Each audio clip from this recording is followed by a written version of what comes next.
एक समय की बात है। एक साधारण सा युवक अपने जिंदगी में सफल और धनवान होने के लिए हर संभव प्रयास कर रहा था, ताकि वो अपने परिवार को बेहतर जीवन दे सके। हर दिन वो अपने परिवार के लिए कड़ी मेहनत करता था, लेकिन अंत में उसे केवल असफलता ही मिलती थी। एक दिन अपने जिंदगी को बदलने के लिए उसने एक व्यापारी के यहां नौकरी करने के लिए निर्णय लिया।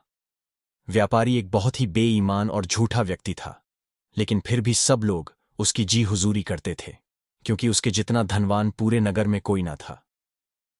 युवक अपने सपने को सच करने के लिए व्यापारी से नौकरी की अर्जी लगाता है।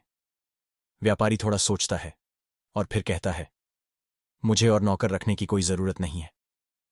युवक जवाब देता है, मैं कोई भी काम करूंगा, जो भी आप कहेंगे मैं वही करूंगा। उसके मन में यह था कि अगर नौकरी नहीं मिली तो अपना घर कैसे चलाएगा, इसलिए वो किसी भी काम के लिए तैयार हो जाता है। व्यापारी को यह सुनकर लालच आ जाता है। वो सोचता है, अगर ये इतना मजबूर है तो इसे कम से कम पैसा देकर कितना भी बड़ा काम निकाला जा सकता है। व्यापारी युवक से कहता है, ठीक है, लेकिन तुम्हें अपनी योग्यता साबित करनी होगी। युवक हर परीक्षा के लिए तैयार हो जाता है। उसी दिन राजा के महल में राजकुमारी का जन्मदिन था और एक बड़ा भोज रखने की योजना चल रही थी। सारी सामग्री व्यापारी को देनी थी। व्यापारी युवक को कहता है, तुम्हें यह सामान राजा के महल में पहुंचाना है। अगर तुमने ये समय पर और सही सलामत से पहुंचा दिया तो तुम्हारी नौकरी पक्की। युवक खुशी खुशी ये चुनौती स्वीकार करता है। जब युवक सामान लेकर राजा के महल पहुंचता है तो सेनापति सारा सामान जांचता है तो उसमें गेहूं से ज्यादा भूरे रंग के कंकर होते हैं, दाल में पीले रंग के कंकर होते हैं, दूध में दूध से ज्यादा पानी मिला होता है और बाकी सामान भी ऐसा ही मिलावट वाला होता है। ये सब मिलावटी सामान है।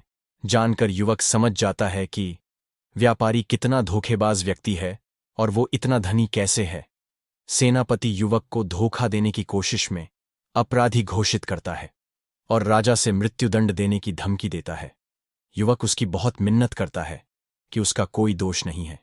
अंत में सेनापति युवक से रिश्वत में 100 सोने के सिक्के मांगता है। युवक तो बेचारा गरीब था, भला वो कहां से इतने सिक्के लाता। सेनापति को रिश्वत ना मिली तो उसने युवक को राजा के समक्ष प्रस्तुत किया है। राजा क्रोध में युवक को आजीवन कारावास का दंड देते हैं। युवक महाराज से आग्रह करता है कि उसे सब गलत समझ रहे हैं, ये अन्याय है। मुझे भी अपनी बात रखने का अवसर मिलना चाहिए। गेहूं में भूरे रंग के कंकर इसलिए हैं महाराज, क्योंकि गेहूं की खेती भूरे पत्थर वाले पहाड़ों पर है। जब सूर्य की किरणें पत्थर